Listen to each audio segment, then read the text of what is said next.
Coming up on today's show, we're going to break down the latest report from Marc Stein. He said the New York Knicks could look towards a Russell Westbrook for Julius Randle swap if, and it's a big if they land Donovan Mitchell. But first, if this is your first time coming across a New York Knicks Now video by Chat Sports, go down right now, hit that big red button because we put out videos every single day on the latest Knicks news and rumors. We're growing like crazy. 3.6 thousand subscribers added in the past 28 days.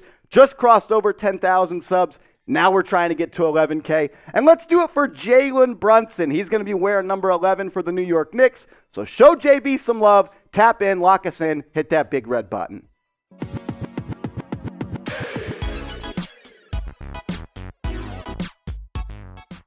I'm Chase Senior, host of the Lakers Report. He is Marshall Green, host of New York Knicks Now, giving you both sides of analysis about this Marc Stein report that we kind of have to set the foundation for. This is operating under the premise that Donovan Mitchell would be traded from the Utah Jazz to the New York Knicks. Julius Randle would get sent to the Los Angeles Lakers. Russell Westbrook to New York. Then they'd probably buy him out because the New York Knicks don't want to move forward with a backcourt trio of Jalen Brunson, Donovan Mitchell, as well as Russell Westbrook because that doesn't make a lot of sense. So we'll simplify this for you, pass along the reporting from Marc Stein. He said this on his Substack on Monday. One league source advised me in Las Vegas to keep an eye on the Knicks and Lakers discussing a potential Westbrook deal if Leon Rose can successfully bring Donovan Mitchell to Madison Square Garden.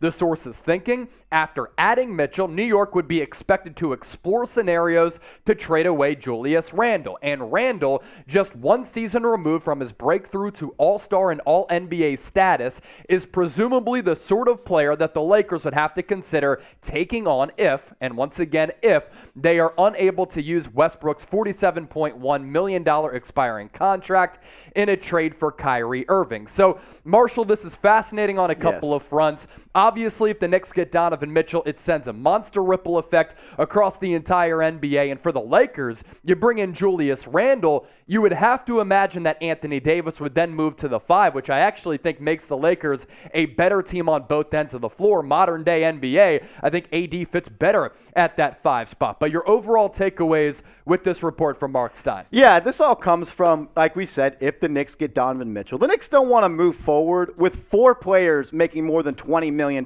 per year. And Jalen Brunson, Donovan Mitchell, you're going to have to extend R.J. Barrett. Does he get the max coming out of his rookie deal? And then you're also going to be paying Julius Randle north of $23 million.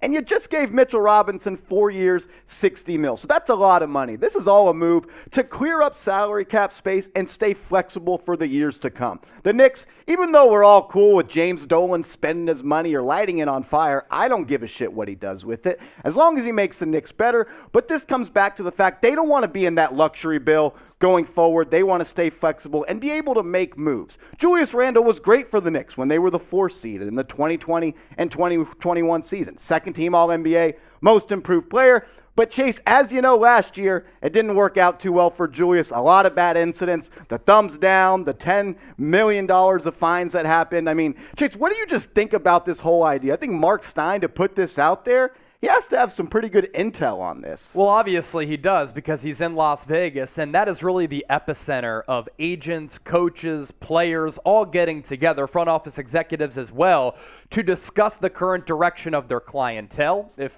it's from the agent's perspective, and then for the team's perspective as well. They're trying to figure out and have some of these trade discussions to try to lay the groundwork for some moves that could potentially happen. Now, we're going to continue to break this down, but as always here at Chat Sports, all about you, the viewers. We want to hear from you in the comment section to allow you to voice your opinions on the subject matter. So right now, we're talking right now, who is the better player? Who would you rather have on your squad? JR for Julius Randle, RW for Russell Westbrook. As far as Julius Randle goes, this is pretty interesting, right?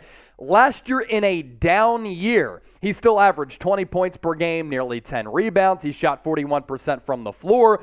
and sub 31% from three-point range. But 2 years ago, we're talking about an all-NBA player who legitimately in the back half of the season, Marshall, was an MVP candidate. He finished top 7. He was top 7 in MVP voting. So he's really good. This would, of course, be a reunion back in Los Angeles. And if you get the player from 2020, 2021 on this contract right here, it's actually a pretty affordable price tag considering what other players are making in the NBA. For instance, for Los Angeles, you trade away Russell Westbrook, you get rid of that $47.1 million base salary, you absorb Julius Randle's contract right here, you're saving money, which could then open up an avenue in which you can continue to build out your roster with other players because you're saving money with this deal right here for Julius Randle. So on that front, it's very interesting. Yeah. And then for New York, you have to figure out and go through some of these financial logistics as well as gymnastics in order to absorb that Donovan Mitchell contract, which is more than Julius Randle. And with this forward thinking from Stein, he's obviously heard from people. I think this tells us that the Knicks want to hold on to Obi Toppin so he could slide into that starting 4 spot, and then you move off of Julius Randle. Because if you have plans to trade Julius Randle, but you also include Obi Toppin in a Donovan Mitchell trade, who's going to be your starting 4? You really don't have one. So I think the Knicks right now, in a trade with Donovan Mitchell, are prioritizing keeping Obi Toppin. Whether that means you're trading Grimes, who we know, according to The Athletic, that's who the Jazz are focused on. And then maybe you throw in Emmanuel quickly and a couple more picks. I don't really think it makes all that much sense for the Knicks to hold on to quickly when you already have Brunson and Mitchell and have a 3 small guard rotation.